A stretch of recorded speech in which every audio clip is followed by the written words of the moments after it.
welcome back to the reading rules. Thank you for viewing. Yesterday, or the previous video I shared with you, was on why I created the reading rules, and hopefully you understand and get a gist of how difficult it can be to learn reading in English and why the reading rules was created. Today I'd like to address for you who exactly the reading rules is for, who does it work for, who can use it. And first I want to say that the reading rules is not age specific. I can be a little bit ridiculous with that. I've never taught anyone under the age of 3, but I have taught 4-year-olds, and I do believe it's never too early to start learning how to read. Most of that will depend on, patience and the attention span of the learner. So at that age, it can be very limited, obviously. And somebody's going to have more patience, either yourself or the child. Regardless, I think, any additional help you can give or any early learning is a great thing. That being said, again, no age specificity with respect to primary language.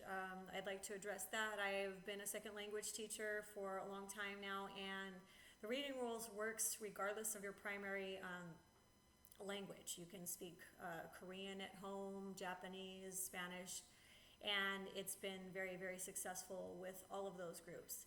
In addition to saying that, I do have a friend that was struggling, an adult that was very literate, completely literate, and struggling with pronunciation. He shared with me that in his business, oftentimes people would frown upon his accent, and that's something that he wanted to get rid of.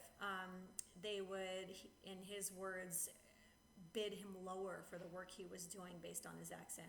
Sad to say, yes, but does it happen? Probably so. That being said, the reading rules is a phonics program that correctly teaches you how to break down phonemes or sounds in English language and internalize those so that the accent is not there. The opposite effect I have experienced in teaching many students, and that many of the students who do know how to read in their primary language often end up saying words like tortilla and then laughing about it because they realize that the Spanish rule for that is that the 2 L's sound like a Y. So there you have it. You can have reading rules in all languages. But I just want to make the message clear that there's no age limit, whether you're illiterate, just want to learn to read better, need help, help with pronunciation, or want to get an early jump on a child's education, I encourage you to explore the reading rules, because I truly believe there isn't anything else out there like it, and you will be successful. In addition to that, I would like to put forth, some people have asked, when it will be available, where can they get the book that I shared yesterday. And this book is in print. Unfortunately, it's not for sale anywhere. I need my website built. So it is my intention to put forward any website developers, anyone that might feel called to possibly contact me, any app developers. That is my intention, to have an app. There is an pre-existing computer game that, and that's my new rescue dog, Scully. It's okay. Game that actually shows these flashcards on the computer screen and works and helps students learn the rules by computer in case you don't want hard copies. But again, anyone out there that is interested in literacy, interested in volunteering their time and, signing, obviously getting paid and signing a contract to helping further the reading rules, I would greatly appreciate it. I need an app developer and a website developer. So there's that. I would like to address again what the reading rules targets. The reading rules, the gist of it, the most important, the meat of the reading rules is that as a classroom teacher and anyone out there who has taught teaching, you may or may not know that the basic 26 letter sounds of the English alphabet are not hard to learn. It really is a kill and drill kind of thing. So you see a word like bet, and it's just sounded out the way the English language, the alphabet letters sound inherently. bet, and then blending it bet. This isn't the difficult part of learning to read in English. The difficult part comes when those what we'll call them CVC words, come into play. And CVC meaning consonant, vowel, consonant. So anytime you have that pattern, it's not difficult to sound those words out. That is not where the difficulty comes. The reading rules addresses those abnormalities, we'll say, or those inconsistencies in English where you may know how to read a word like scat and say, okay, scat. Sounding it out, the S sounds true to its sound, the K, putting them together, blending it, sk, at. But then as soon as an E is introduced at the end, this is a very common rule actually, and this is the rule we will be starting with. It becomes more difficult because most children and learners of any age of reading in English will look at this word and say scate, which we know is not right, but they are sounding it out phonetically the way the 26 letters would be represented. And again, taking a word like shin, if I take that E off, fine, you phonetically sound it out, but then as soon as an E is introduced, you can't say shin-e. And that is one rule we will be addressing as rule number 1. Some other examples of this word cannot be sounded out phonetically. If we knew that CH together, and that's something that has to be taught and internalized, goes cha, and then you have an A sound and an I, it would be cha-in, which we know is not correct. Those two letters together, those two vowels, when they come together, make a totally new sound. That is rule number 2 that we will be addressing. Rule number 3, for example, a word like couch, which you may or may not be able to sound out. If you were sounding this out phonetically, it would be ka-a-uch, kutch, which ka-a-uch is not how we pronounce the word, and therefore this would be rule number 3, and that makes an ow sound.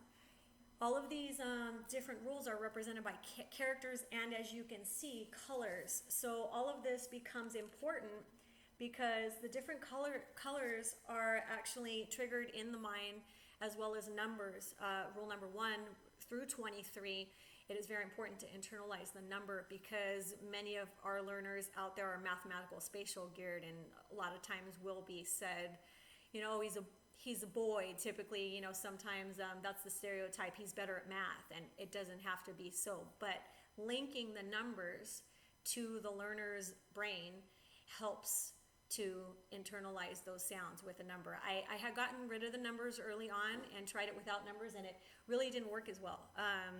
The students wanted me to bring the numbers back, and they actually continued to work with the numbers even though I wasn't for a while. And so I know that that is important. So this is my second introduction to the reading rules. I said all of that to say that in the reading rules book, which will be available soon, there is a preparedness test on page 10. And there's a list of words at the bottom of page 10, probably difficult to see there. And if all of those words can be mastered and read without a mistake, then you or your student is ready to begin the reading rules. The reading rules does include a program that teaches the basic 26 letter sounds. I'm not going to be starting with those, but at the end of my videos, if you follow along, the last ones, I will cover those and how to learn those basic letter sounds. A, apple, but I will not be beginning with that because as I've stated, that isn't the difficulty of learning to read in English. We are going to be beginning with the assumption that the CVC words, consonant, vowel, consonant words, as well as the blends, like, let's see if I can point to it. Thumb, having the TH sound, the MB sound. Black, having the BL sound, the A sound. Being able to blend those basic letter sounds that have no irregularities or inconsistencies in the 26 letter sounds are mastered. can the reading rules be started without the mastery of the basic 26 sounds and the mastery of the CVC words? I've never tried it, other than having students that are behind in reading. And each and every time when I saw they were at that level, I actually took a step back and went back to the CVC words and the consonant blends with the basic 26 letter sounds. It's not beneficial to jump ahead. It's kind of like learning to run when you've never crawled. So it can be, I believe, counterproductive. So please remember, if you are a student or you're working with a student that needs to learn those basic sounds, I will be covering that in the course toward the end of the sessions, but I will be starting with rule number 1. So that's about it for today. I thank you for your time. Thank you for joining me. As always, my intention is to erase illiteracy and be a part of that in a big way. So anyone out there that would like to contact me for any reason, thereadingrules@gmail.com, the Reading Rules Twitter, the Reading Rules Facebook, any contact, any communication, that sounds kind of desperate, but it's okay. Any help in furthering the program, I'd really appreciate. Constructive criticism, whatever might be there. Any thoughts you have, any successes you have, I'd really appreciate it. The next video you will be seeing will be starting with rule number 1. I'm excited about that. Excited to hear about helping people. So thank you and have a blessed day.